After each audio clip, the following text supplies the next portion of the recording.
everybody, it's Kristen, Go Man Go Dream, your host of the Fiercely Fast podcast. And today, as you can see, we have matching shirts. The Nork Ninja is in the house today. Woo! So I have my friend Des here today with me, and also his Instagram is at Des, DEZZ973, and then his car page is at warmachine_ZL1. So Des, welcome to the show. Thank you for having me. It's a pleasure. Long time coming. It has. No, but thank you. I know you were basically, you knew about this from like a while ago, so we finally get to do this now that you are a little bit freer and you have some more time. So I appreciate you taking the time out of your busy schedule to come here today. The pleasure is mine. Nice. So let's kind of talk about you, because of course that is the purpose of this show. We know everybody by their cars. We don't know the person behind the car. Right, yeah. So that's what this is all about. So here we go. So let's give a little bit of background about you. Okay. Well, my name is Des. I was born and raised in the city of Newark, New Jersey. I drive a Camaro ZL1 2017, modified to honor my father, who was in the military, so that's why I have the military wrap, and I always bring his pictures and his accolades and stuff out to shows like that. I teach in the city of Newark. I've been doing that for 8 years now. I've been at the KIPP School Network for 5 years almost. I love what I do. I teach special education. I'm very passionate about it. It's the most impactful job I've ever had, so that's why I stick there. It's hard, but at the end of the year, when you see how much your students have grown, you realize how much it's worth it. The fights were worth it and everything. So that's what my passion is. Outside of that, as you can see, I do the ninja thing. I used to be 344 pounds, and I used to watch the show, and me and my nephew one year was like, we should lose weight because once we hit our 30s, our metabolism is going to slow down, and we are susceptible to a lot of things like heart disease and stuff like that. So we make the choice to have a competition with each other to see who can lose the most weight in a year. Nice. I lost 124 pounds. He lost 94 pounds. So it was productive. But then at that time, my friends remembered that when I was big and we was watching the show American Ninja Warrior, I used to say, if I was skinny, I'd beat this.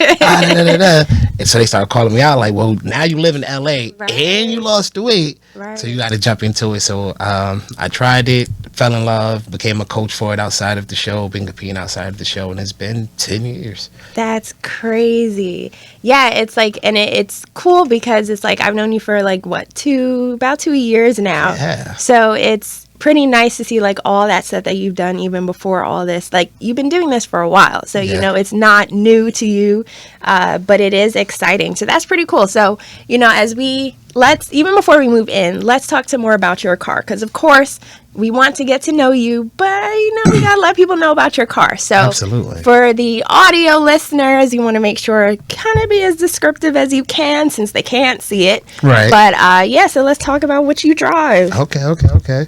Well, like I said, I drive a 2017 Camaro ZL1. It's my baby. It's my second Camaro, surprisingly. I got my first Camaro during COVID. I got a great deal on it. And then I said I was going to wait until this one was paid off, and then I'll get the ZL1. But then, opportunity comes knocking. You can't pass it up. Right. And I'm quick to open the door, so I fell into my dream car, the ZL1. I do car shows a lot. I love doing car shows. I love the car show scene. The car community people are great. But I also like to stand out as well. Right. Like, my ZL1 is not the only one out there. So I put the vertical doors on there. I was a kid in the 90s, and back in the 90s, vertical doors, underglows, those were the things, like, as a little kid, you loved it. When you played games like Gran Turismo and Need for Speed, those are some of the things you would put on your car and stuff. So, given the opportunity, I was like, I'm living my passion. I want to do what I want to do. Some people disagree. Others love it, but overall, I love it. I love the whole thing. It was a big jump from, I didn't even have the V6 Camaro. I had the i4 turbo. So jumping from that to the ZL1 was a major change. I had to it took me like 2 or 3 months to get used to the extra power. That thing moves, boy. They definitely do move. Yes. I've seen them. I've seen yours. So they're not slow cars, okay, guys? They're not. They definitely pack a lot of punch in it. But glad you got your car. That was your dream car, and it's always nice to get your dream car. Like once you have it, it's a different type of feeling. Like it really is. So, you know, talking about your journey, even with the weight loss, like how was that for you? Because I know losing over 100 pounds, that's not easy. Like losing 20 pounds is not easy. So how did you kind of maintain your focus, you know, to keep going and not give up? Absolutely. Well, one thing is, and I tell this to everybody, you have to have a long-term goal. If you just say, I want to have a summer body because I want to get a boyfriend, I want to get a girlfriend, I want to look good in a bikini, I want to look good at this event,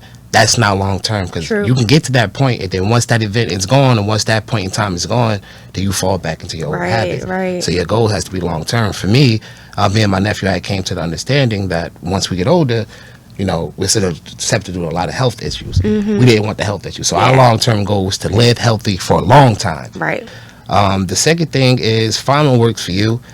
I know there's a million different diets out here and everybody want to try different things. You have to see what your body reacts to. And then follow that. Because if you try, like, let's say a keto diet, but you feel like you don't have the energy during the day, you feel like you can't focus, things like that, because this is giving your body a certain type of shock that you're not used to. So you have to try something else. Then once you find that thing, stay with that and then elevate. Don't get stationary wise. Okay, 10 push-ups is great. Now my arms are getting big. You did 10 this week. Next week, you got to jump up to 12. You got to always raise the bar for yourself. You can't let yourself get stationary. And just find people that motivate you. For me, it was my nephew. It was just like seeing him lose the weight fast. I was like, all right, I gotta keep up. I gotta keep up. And then getting into Ninja Warrior, like when I go out to competitions and I see all my friends coming, they looking lean and they stop and they go on these courses and they crush. And I'm like, I can't fall behind. So I surrounded myself with a great support system. People that motivate me, push me. When I'm sad emotionally or if I'm feeling like defeated physically, they're always there to make sure, like, bro, we got you. You can do this. You may have failed before, but we seen where you come from. Look where you are now. Set reasonable goals. like when I my goal originally was to just get down to at least 250 from where I was. That was realistic. I never expected to get to lose 144 in total. But if you set too big of a goal in the beginning, you're going to feel defeated in the beginning and you're going to end up giving up. No, that's very true. And I think I've even mentioned this on like a previous episode where it's a book I read called The 1% Solution. And basically the whole purpose of that story was to, instead of saying, okay, I want to do 100%, it's like do 1% at a time. Because if you focus on the 100% and something happens, it's like a harder fall than if it's just like a little increment. You're like, oh, okay, I could deal with this.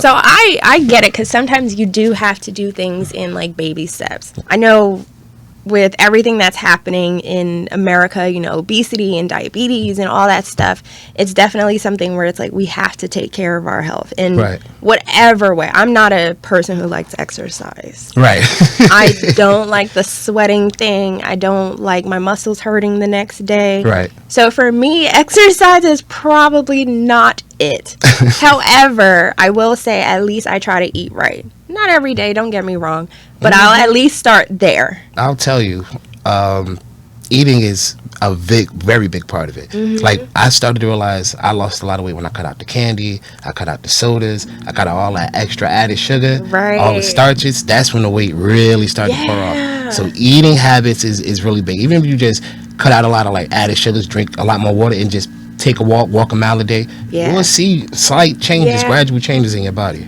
Even just those little things help. And you start somewhere, you know? So that's all that counts. So yes, summer is here. We may not all have our summer bodies ready, but it's never too never too late to start. Yeah, let's fix that. But y'all know what I'm saying. Let's talk about now your appearance on American Ninja War. So that's where the shirts come from, guys. You know, Nork Ninja, gotta represent today. So let's talk about that. You know, you were just, what is it, season 15, I think it is? Yeah, so you were on it. You know, you did your run. But how did you even get involved to do it? Because that's like a whole process to get an audition and all that. So if you don't mind, just kind of talk about that. So listen up, for anybody that ever wanted to be on the show. Here's the secret. I'm about to spill the beans. No, but it is public knowledge. Every year they open up auditions around December, and they give you between December and like March to get your audition tape in, to put your application in. And some of the things that they're really looking for is like personality, a story. Like, yeah, you could be great on the course, you can conquer all these obstacles, but like, who are you as a person? Right. So you go on the website, anwcasting.com. You fill out the application, make an audition tape. Make sure your audition tape is very personable. The first time I got on, I moved to California. I just had moved out there. I just had lost the weight, and I seen that they was auditioning. I was blessed and fortunate enough to live around the corner from a gym called Tempest Free Running Academy. Okay. They were the first gym to bring Ninja Warrior to America, whereas you can go out and train.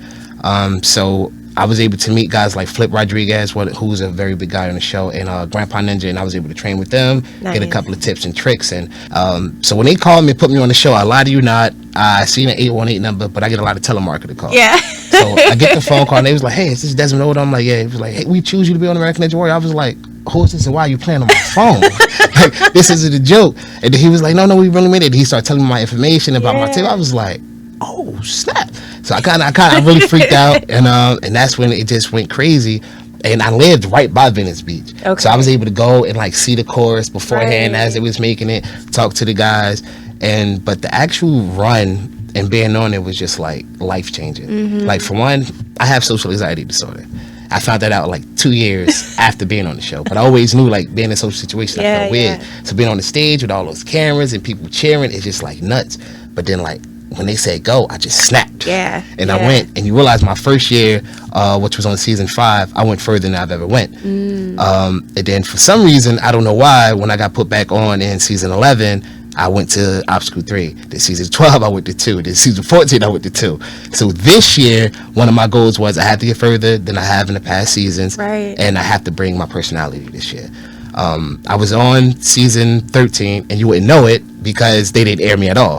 And it was, I know why. It was because, I got behind the camera, and I was really timid, I was shy, and I was just like, yeah, I work at a school, whatever. But at that time, I was still dealing with the death of my father and stuff. So it was like I was really emotional. I was trying to be happy and be in the moment, but I still had that weighing on me because it was only like 5 months at the time. Yeah. So I made it. I got off, and I had a moment, and I started to cry. Now, if it wasn't for the time limit, like I was trying to be fast to everybody else, I would have stayed there for a minute because I wanted to live in that moment. So it just felt incredible. So how do you even stay focused? Because I'm like, yeah, you got people cheering for you. It's loud. Like, is it something that it's kind of like when you hear that go, does it all become quiet, or is it more like you hear it still, but you're just in the zone? So what works for me, they allow you to have sideline ninjas to be on the side to coach you. So I have really good friends in the show. Two of them are Jamie Ron, Captain NBC, the guy with the green hair, and Joe Morosky, the weatherman. Okay. I've trained with them. I've known them for years. So they were my sideline guys. So I'm running, and when I feel myself starting to zone out, I hear their voice, Des, run faster, higher knees, hold your shoulders, whatever their tips are. And I allow that to bring me back into the moment and not lose it. Yeah. Because that's one of the things that I have a bad tendency of doing is even off the show when I compete, my social anxiety kicks in, and I hone out, and I just like my body goes, it's like automatic mode. Yeah. And whatnot. Yeah. And then when it's over, I'll shake it out. I'm like, oh, what? It's done. So even based off of what you just said with the relationships that you build, like, you get to meet all these people from all over the place, but then you also kind of build like those friendships. So how has that even been, especially, being as a competition, everyone wants to win. Right. But it's still nice to know that it's like everyone seems to be, or most people, whoever, seem to still be supportive of, even your own run and wants you to do the best. Well, first let's talk about the relationship aspect, because it's still mind-blowing for me, right? So being able to text these guys, DM these guys, just talk to them, go hang out, go do ninja training together, it's just like, how did I get here? How did I go from fan to friend? But as the competition aspect, for the longest time, the saying is us versus the obstacle, not us versus each other. But at the end of the day, we still know that it doesn't matter if you're better or worse. We can all have a simple mistake that'll make us fall on something. Absolutely. You know what I mean? So it's still us versus the obstacle. But each time you get on an obstacle, it's a chance to grow. And that's the way we look at it. There's going to be a winner and a loser. Somebody has to be better. He could be the best in the world, but if he step on that domino wrong, he gonna fall. Yeah. You know what I mean? If he get fatigued faster than you, they gonna fall. Looking at it, I'm like, that has to be a mindset thing, because it's like, just to see the focus that you have to actually get through it, even just the first obstacle. So I'm like, kudos to all of you, because I don't even know how I would do. I really don't know how I can manage doing something like that. You'd surprise yourself. No. Look, there's some people, as you see in this season, is an amputee on it. He got one leg. He was doing it. There was one lady at one point in her life, all the things that hold your joints together was coming apart. And she got a certain type of surgery, medicine. She never did no kind of workouts, no fitness or nothing. But she spent that year in that physical therapy. Training. And came on that next show. She only made it to the second obstacle, but she never knew she could even do the first one. Right. But she took a chance. So that's like a lot of these obstacles, me as a person that was heavy set, I look at these things, one, I'm scared of heights. I'm freaked out about ice. I don't even care if it's 20 feet up and there's water down there. I'm terrified. But in that moment, I'm like, I got to try it. They gave me this opportunity because they seen something in me. So now I just got to give it my all. So are you then, I'm assuming, because you've been on this show for a few times. So are you planning on like continuing this, like after even this season, saying, you know what, I'm going to go back some other time? So unfortunately, I won't be on season 16 because this year, for the first time, they did 2 seasons in one. So season 16 is already filmed and done. Okay. So if they open up for 17, I'm definitely going to apply. Nice. What I'm doing different this year than previous years, like since COVID, I will work out from December until the time of the show. And then I'll just kind of just do, conditioning and maintaining myself. Kind of letting go a little bit in the summer. This year, I'm going to stay consistent so that way when they do open it up, I'll be ready. Hopefully, I do get another chance. If I do, I'm getting me a buzzer because I'm going to work on this balance. I'm going to get these feet to work. Because I know if I got past them dominoes, that ring, all the upper body stuff, that was a cakewalk for me. And I wasn't going 18 foot wall. I was taking the 14. I know what I can do. I know my limit. Yep. So yeah, no, a short answer, yes, I'm definitely planning on trying to return. Nice. Well, we'll be looking out for you for sure. I'm excited. Like, it's always cool when you see somebody on TV that it's like, I know him. I got his number and everything. Like, we cool. Yeah. So it's actually pretty nice. So yeah, definitely all the best to you on that. Thank you. And I'm very proud of you. Like, it's dope to see. It's dope to see. Awesome. So are there any other shows that you would even participate in? Because we got a ton of different stuff out there. Like, have you ever even thought about saying, like, you know what, I want to audition for this one too? Yeah. And they're not all physical competition shows. Like, some of them are like cooking shows. Nice. Some of them are like art shows. Like, cause I do a little dabbling, drawing and stuff, and I also do like construction, like my ninja course in the back I built for my hands, and they have shows and stuff like that. Even going on something like a Shark Tank. Like, I got a lot of business ideas, man, that I think could take off. I got on Shark Tank. They gonna buy one of my they will buy one of my ideas. Like, y'all gonna get something today. Oh, absolutely. I hear you. So that's pretty cool. Yeah, I would say, like, for me, if anything, it would be like Price is Right. Or Wheel of Fortune. That's money. Yeah, like those type of shows I would like. I think probably because back in the day, I think a lot of us, especially African Americans, can say this. After school, come home with your grandma, watching the stories, watching. I was just telling about Fred. Yes, watching all those shows, the soap operas, Bob Barker when he was on it, and all that stuff. So it's just kind of nostalgia for you after a while. So it's like, I would love to go on the show. And Supermarket Sweep. Do you remember that? When you got shopping cart, you got a time limit to grab as much as you can. I used to be so upset with people. I'm like, go for the turkeys, people. Like, why are you going for like the cans of soup? Right. Go for the turkeys. Go for the diapers. You got to go for the big stuff. And they would I never understood that. So I think I always wanted to go on it just so I can show people how to do it. Right, yep. Because I'm like, y'all doing it wrong. Messing it up. Like, I never understood it. But it was a cool show. So I'm like, I know they brought it back sometime. But, it's not the same. It's never the same. But it was a nice, I guess a nice little revamp. But I don't know where it's at right now. A quick nostalgia hit. Yeah, that was it. Now kind of pivoting into the teacher side of you. How have even your students, have they watched the show? I know they saw some of it. I don't know if all of them, but did they watch the show? So I got a video on my phone because I knew they're kids, they're 4th graders, right? And they want to see their friends on TV, so I knew they were going to watch. And I walk in, and they just explode in emotion, like tears, hugging. And I walk around, even my coworkers, they watched, and they give me a lot of props. They were like, "Oh, Mr. Ninja Warrior, I didn't even know. We had no idea these things about you." I'm just like, in person, I'm kind of quiet, but like outside of this building, I am a person. Yeah. And whatnot. So the reception at my school has been great. The reason I've stayed at this school because they're so open to allow me to be myself and to bring all of me into the school. So that ninja part of me is an aspect of who I am. Yeah. So I'm able to have the ability to start programs in the school. So right now I'm working on an after school program where we have the kids come out and try like ninja obstacles, and I can teach them the basic foundations of movement, teach them different fitness routines that they can do at home. They don't necessarily have to get equipment, stuff like that. So that's in the works. And my school, my staff, everybody's supportive, bro. Like, but I really like the fact that he incorporated the kids, and that was one of the things that I really pushed for. I was like, they might never get an opportunity like this again, and what this will do for them among their peers is going to be more than what I'll ever get from this. They're going to see their friends like, my friend is a star, my friend is on TV, so they're going to get this newfound popularity and stuff, and it's going to make them feel good and be more invested in school. So I was like, the kids got to be in there. I know you want to show the car stuff, I know you want to show the school stuff and the ninja stuff and the cosplay stuff, but the kids stuff, that's the pinpoint of my story. You got to make sure you put that on. So when they showed the kids, I was like, perfect. The fact that you can see like the genuine happiness in them shows how much you mean to them.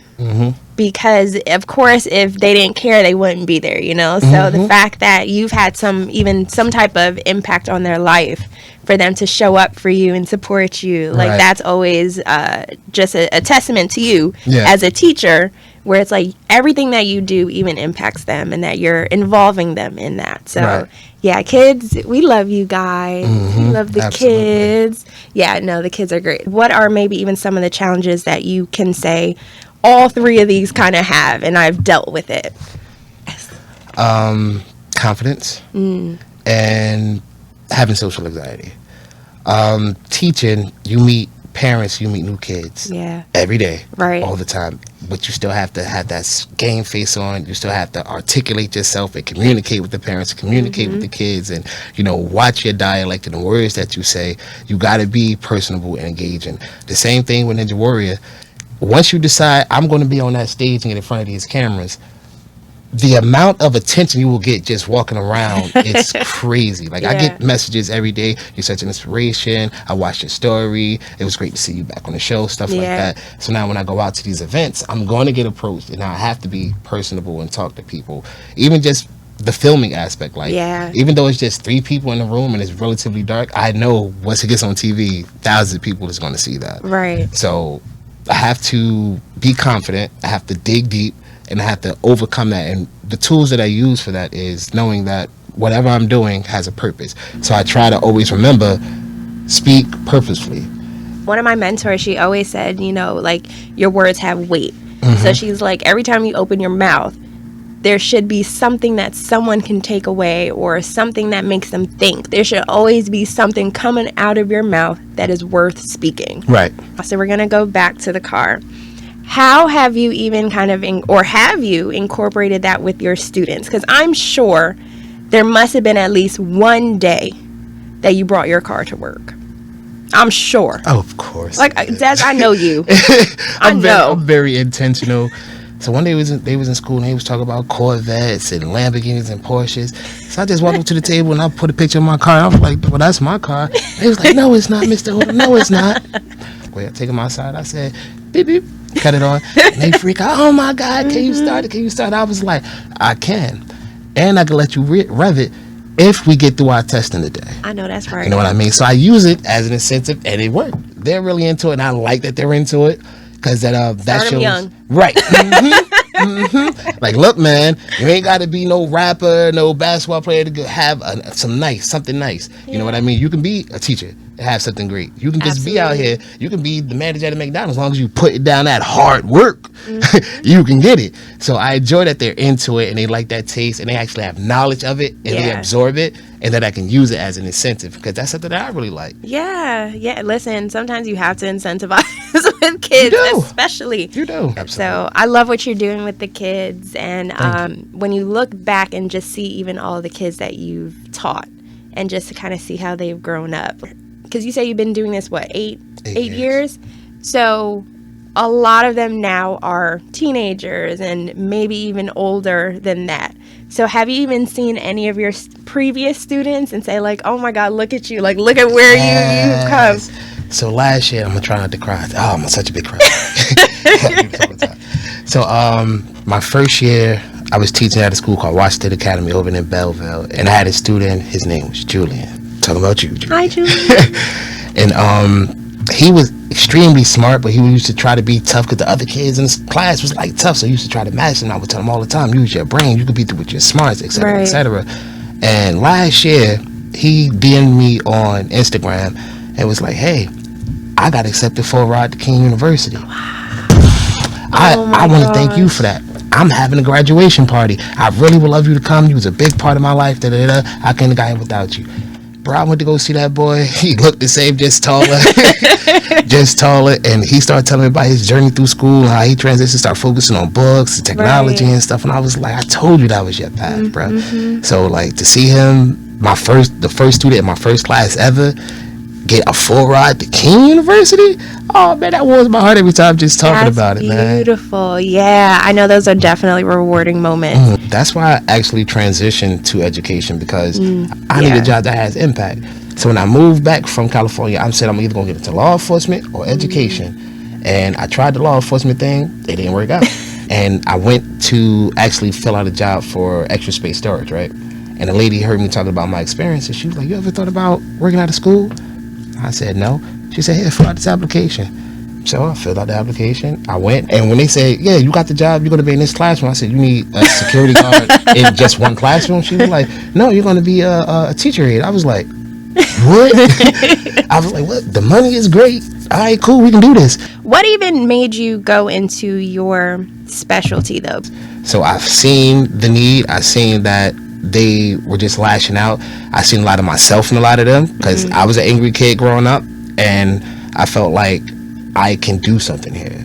My presence here will have a meaning, and everything that I had to deal with in that year with those kids, I was like, I'm needed here. I can see this being a position where I can actively change the world around me through the kids that I am teaching, because they're going to take away a part of who I am and my learnings, and they're going to incorporate that into the world. Right. So that's really what kept me. Yeah. So the fact that you stayed all these years dealing with, children in that circumstance, that alone, is definitely probably a daily, let's say like a daily mental paradigm shift you probably have to do every day. Every day. Every day. Because you may not know what that day is going to bring. Like you really, you don't. I mean, kids in general, like you really do every day have to say, you know what?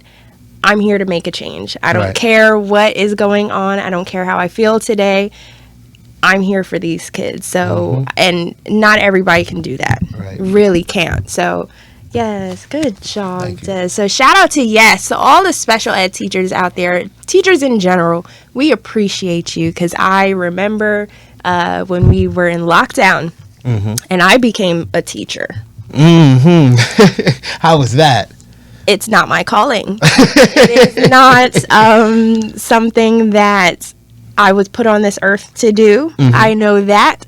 I had a ton of more appreciation for teachers after COVID. Right. Because I'm like, I was only dealing with one. Right. My own child that I see every day. I can handle him, whatever. But to do that, to teach a child 2 + 2 is not easy. Because you think, of course, for us, it's like 2 + 2 is 4. Like, it's not that hard. Right. But then you have to remember, they have no idea what that means. Right. Yeah. So you're starting from scratch. You have to have a patience level beyond understanding and be able to then dial it back and say, okay, let's start from scratch. Right. Like, that was hard. Yeah. You teachers are necessary. Thank you. You guys put in a lot of work because you have some teachers I know have like 20 kids in their class. Mm-hmm. Yep. And they do it. Yep. Like, there's no words to really say like how much we appreciate you guys. Like, we really do. Because I feel like in COVID, we wasn't really getting a lot of appreciation. Right. Just like, do y'all understand that we had to figure out in like 4 days how to run a school through Zoom, which was relatively new technology at the time, and get these kids that have short attention spans to sit here on this computer for 6-7 hours a day? Yeah. It was rough. It was. And then the next year, they throw us right back into school and say, y'all got to wear a mask. We're going to give y'all these boards to put on the desk that these kids are just knocking them over. We were so exposed. So to hear that live, I really appreciate that. Thank you. No, of course. Yeah, you guys deserve a lot. Like, a lot more than you're getting. The money that you even put in out of your own pocket to do these things, get the things that they need, the conversations that you have with the kids that no one knows about, you know, like just talking to them and saying, some of them come to you because they have no one else to go to. Right. So you guys are counselors, you guys are teachers, you guys are sort of parents in a way too when you're there. So it's like you guys wear multiple hats, right? Not just a teacher hat. One question that I have last for you. Here we go.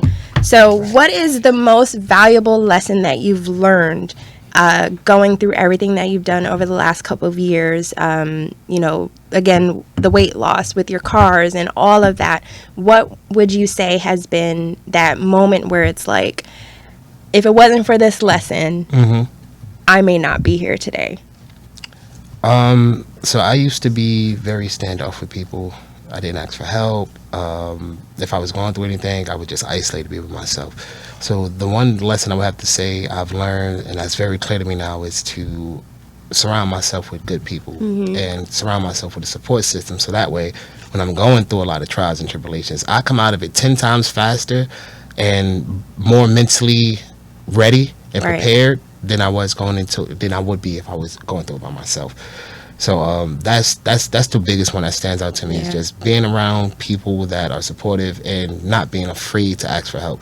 Because at the end of the day, if you feel like you got to ask somebody for help, if you're scared to because you feel like they might be rejectful, they probably wasn't a friend anyway. They probably wasn't somebody that you needed to have in your life. Unless you somebody that's just always asking for help all the time, can't do anything for yourself. But I've definitely learned there's nothing wrong with asking for help and surrounding yourself with supportive people. Yeah, that asking for help, I think, is always a hard thing, because it's like you want to do it yourself. You want to prove it to yourself that you can do it. So it's like sometimes asking for help, it feels like a little bit of a weakness. Right. Where you're like, why can't I do this by myself? Or why am I not capable of doing it? But it's not that you're not capable. You just don't have the right tools at that time. So once you get them, then it's fine. It's a breeze. So that's even something I'm working on, where I'm like, Kristen, ask for help. Stop trying to do everything yourself. It's not easy. It's not. And it's tiring, it's draining, and it's just not productive. Right. Because I'm like, the amount of time you take trying to figure it out, I'm like, you could just ask somebody and be done within like an hour. So even with like the podcast stuff, a lot of things I had to do on my own. At first, I'm trying. I'm YouTube, you know, all that stuff. Right. And then I'm like, Kristen, you got friends that do this stuff daily. Right. Like, let's shorten this learning curve and just reach out and just ask. And I'm so happy I did. Got all the tips. Man, listen, I said this is what happens when you don't do it. But it's hard because you have your vision, you have your goals. So it's like, I want to do this, you know? But it's like, you can't do it alone. You can't do anything alone. So you need people. We need to support each other. I have said this many times on this show. I'm all about support, because I think once you support somebody, it's literally all they need. It's all they need. Just somebody that's like, I'm rooting for you, or I got you. Like, let me know, whatever. Just that one thing can just help somebody. We need some more support, guys. Yes. It's the best. We do, because I have seen it where people don't support, and it makes it so much harder. It makes it not as fun. Right. But if we pull together, one day that will come. It's coming together. It is. One season at a time. Yep, one season at a time. Absolutely. Oh, but thank you, Des, for My coming pleasure. on this episode. It was great getting to know you now from a different level, and for sharing your story with everyone out here. So I hope you guys, took something in, even if it was just one thing, take it in, apply it, and just move forward. That's it. Yeah. Move forward, and we'll all get to where we need to be. So again, we're here repping our Nork Ninja shirts. Got mine in purple. Match my shoes. Get yours. Yours. Where's the website? Because I went to it, but I don't know off the top. Right. So share it. So if you go to my Instagram at Des973, you can go on my homepage, and it has a link to it. It's on Teespring. It's the Nook Ninja store on Teespring. Yeah, so get your shirts. Make sure you represent. You'll see him back on your TVs, guys. So again, you can even watch it it's on Peacock, because I know I watch it on Peacock. So it's there. Go watch the episodes. Go back and make sure you support him, because listen, he'll be back on. So gotta watch his journey. Okay. So here we are. Okay. The bucket I've heard so much about. Y'all know what time it is when we got people in the studio. We have our bucket. The famous bucket right here. So of course, all you have to do is going to be 5 questions. You pick one at a time. Okay. Hand it to me and I read it off, and that's it. It's pretty simple. You made it through all the questions before, so you should be fine now. Okay. So whenever you're ready, you can pull your first question. Don't look. I'm not. Don't look. I'm grabbing this one because it's blue, and that's my favorite color. So, what current fact about yourself or your life, this is actually a good one, you have a lot, would most impress your 5-year-old self? I have a Camaro. He's seen the doors go up and the lights come on. He would lose his little 5-year-old. Yes. Absolutely. All right, question number 2. All right. Let's see what you got this one. Okay, you got a yellow one this time. Yellow scares me. Why? Because the yellow cars on the highway, that's all I remember, just seeing just that yellow blur all the time. All right, question number 2. What's one country you would like to visit? Oh, Japan. And why? All right, fun fact. So, Ninja Warrior started in Japan. Makes sense. And I am the hugest anime geek you will ever meet. It's true. So, if you know anything about anime, you know the heart of Japan is where it comes from. Yeah. So, I just want to go over there, and they got days like Goku Day. They have the street race and Mario Kart style. Like, they have so much geek stuff over there for me, man. Yeah. So, I'm trying to get there in the next 3 years. I'm definitely going to get there for my birthday. It's one out there I'm going to steal from Japan that they have out there, right? They have convenience stores where there's nothing in them but vending machines. You just go in, get what you want, you're going out of there, and it's camera monitored. You get all your money directly into your bank account. I like that. But you know we can't do that out here in America. We take advantage of everything. I'm not even say we, they. I'm not including myself in that. Absolutely. But not. they take advantage, because I'm like, that's so simple. But I'm like, the way America is set up, they break all my machine. Yeah. Like, we can't have nothing nice. Nope. Ugh. Okay. All right, Tokyo, here we come. Yes, on the way. Here we come. Some years. I remember, what was it? Was it last year? Recently, they had the Olympics in Tokyo. And that was always a goal of mine, to get to the Olympics and then to get to Tokyo. And I was like, once they put it together, clearly it didn't happen. It was meant, though. But I was like, no. I'm like, this would have been perfect. But yeah, that was not in my budget that year. So right. I'm like, we're going to have to rethink this. But eventually. It's gonna happen, Yeah. Yes. Speaking into existence. Yeah. All right. Question number 3. All right, this look like it's going to be a pink one, but it's blue. If you could have ice cream all the time without any health issues, what flavor would it be? Oh my God, I'm such an ice cream nut, bro.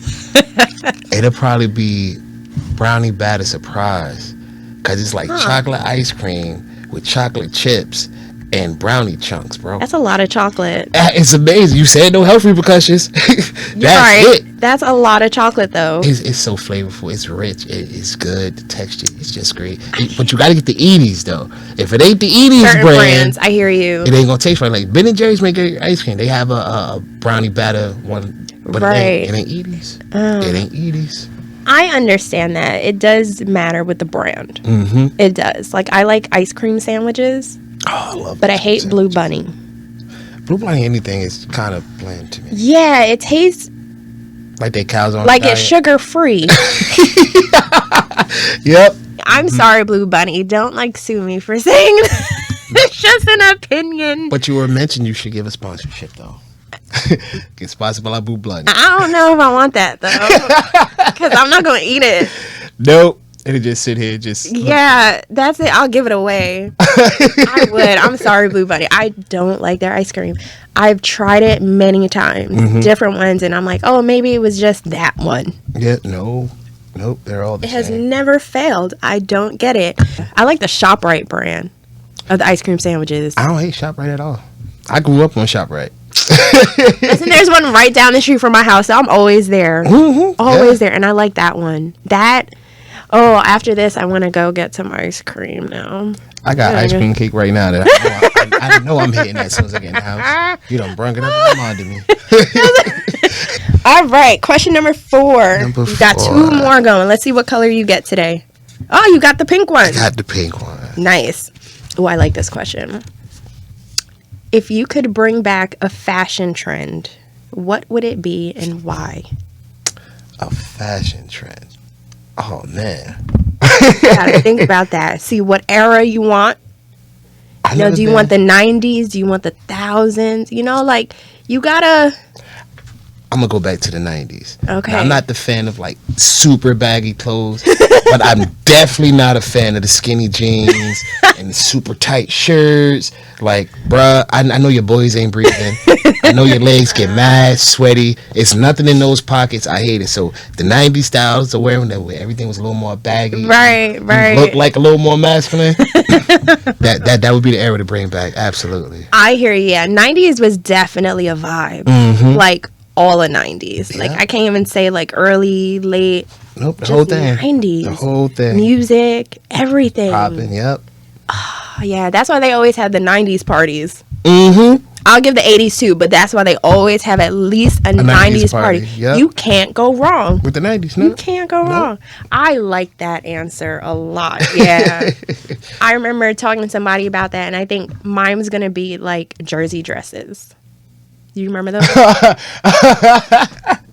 Yes, I do. I absolutely because it's a nice mix of you could be cute, but then you could be casual at the same time. You could wear it with sandals. You could wear it with some dunks.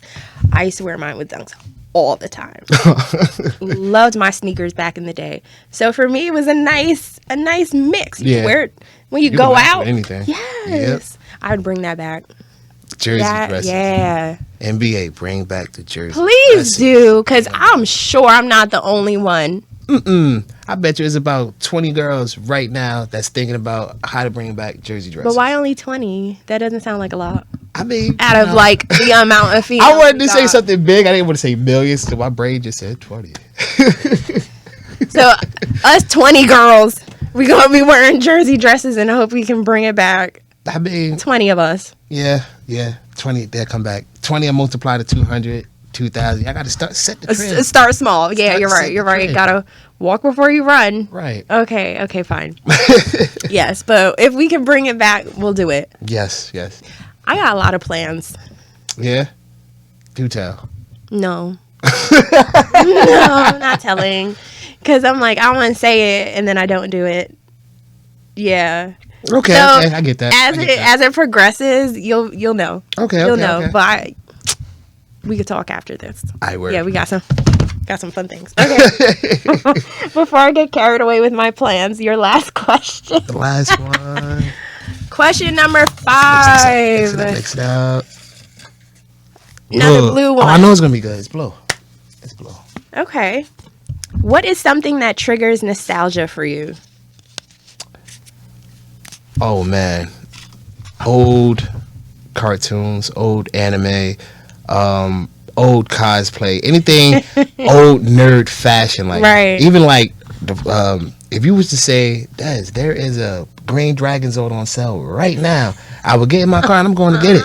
I'm going to get it. It's just something about like old school toys and cartoons, even though it's like the art style is a little more gritty, it's not all HD. I love it, bro. Yeah. So even when they bring back like the old cartoons as new movies or stuff like that, I'll be like, yes, I'm going to see it just for the nostalgia aspect. I hear you. Yeah, even with I took my son recently for the Super Mario one. I knew that's where you was going. And it was actually really cool. Like we saw that, and then of course he loves Sonic. So, you know, seeing those, I did enjoy them a lot. I will say that, and I appreciate the fact that it can relate to adults and the kids. Right.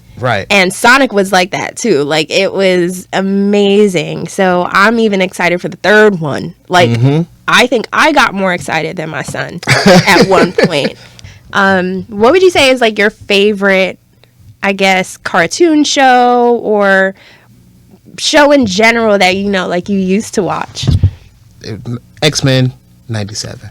Out of all the cartoons, X-Men 97, and it's because that was the first time I realized that they're using cartoons to tackle issues like race issues and, you know, gender issues and stuff. And I'm like, even as an 8-year-old, it's so well constructed, I was able to pick up on that. Right. And whatnot. So that's why the X-Men stood the test of time with me. Nice. Very nice. Yeah. Okay.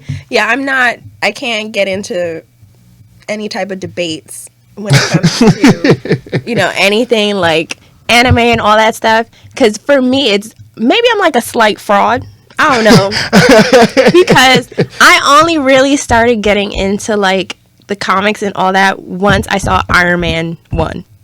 Which got me into Marvel. Right. Which is why I'm an Iron Man fan. Right. He started this roller coaster of emotions for me all those years ago. Yeah. So for me, I was never into like the comic books. Right. Like I didn't have that.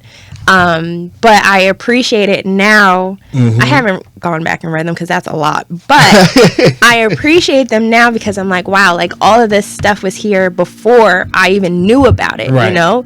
So this is stuff that goes back years and years. And it's like, it's pretty cool to see it in like real life. Yeah. Well, you know what I mean, in the movie life. So that's why I say I'm like a slight fraud when it comes to the comic. Because, you know, everybody has to start from somewhere. We do.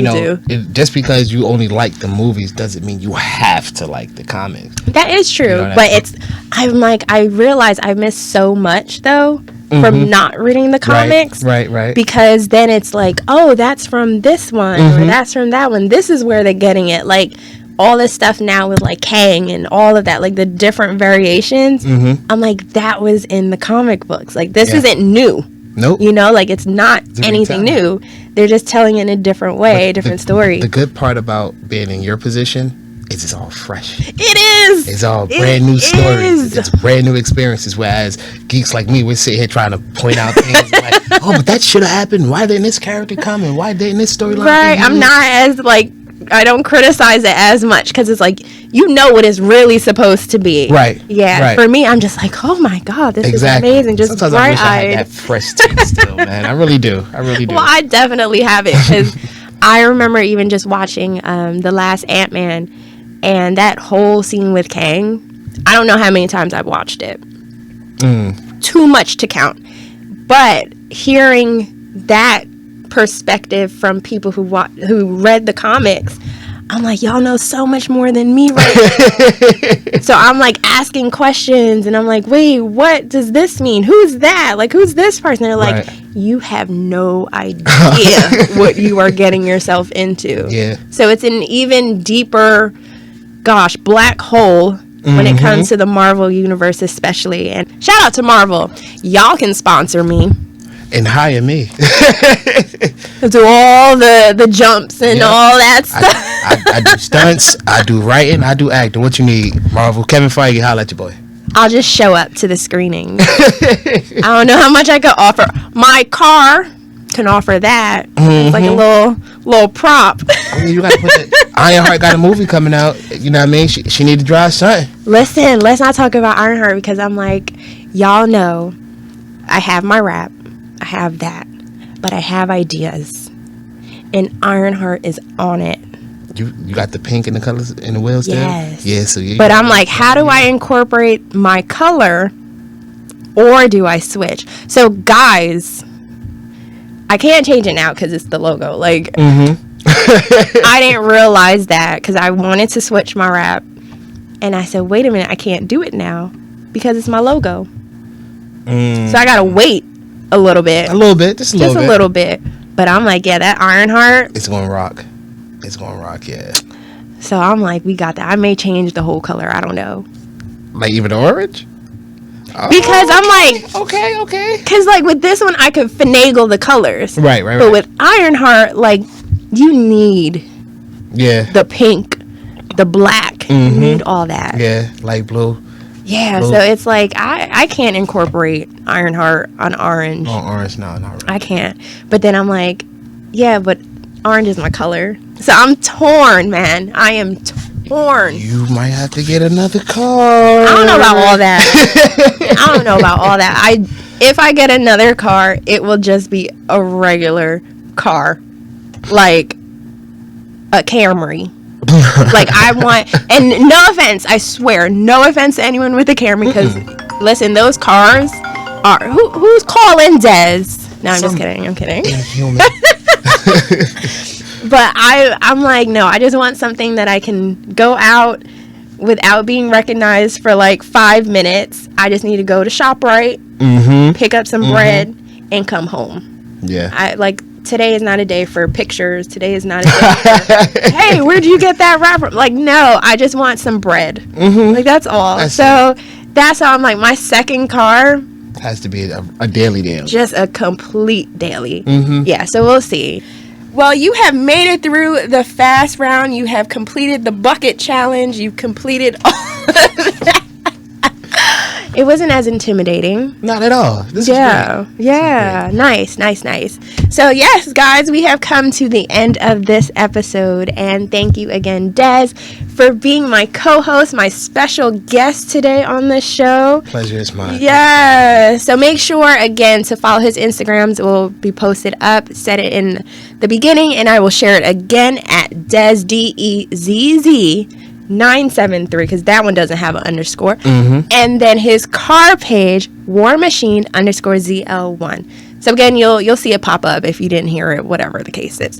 But make sure to follow him, see what he has going on. Make sure again, American Ninja Warrior. Good Lord. Make sure to watch that, and the season 15. I can't believe season 15. That's been going on for a really long time. Yeah. Wow. That's crazy. Yeah, so tune in, make sure, see what he has going on, even outside of that world. Car community, you will see him around, okay? And you can't miss his car. You can't miss it. But again, thank you all for joining, and we'll see you guys next week. And stay tuned, comment, subscribe, share, all that good stuff, because this is for you. So I appreciate all feedback, good or bad. I'll take it. I don't mind. I still like y'all anyway. But I love you guys, and I'll see you next time. Bye.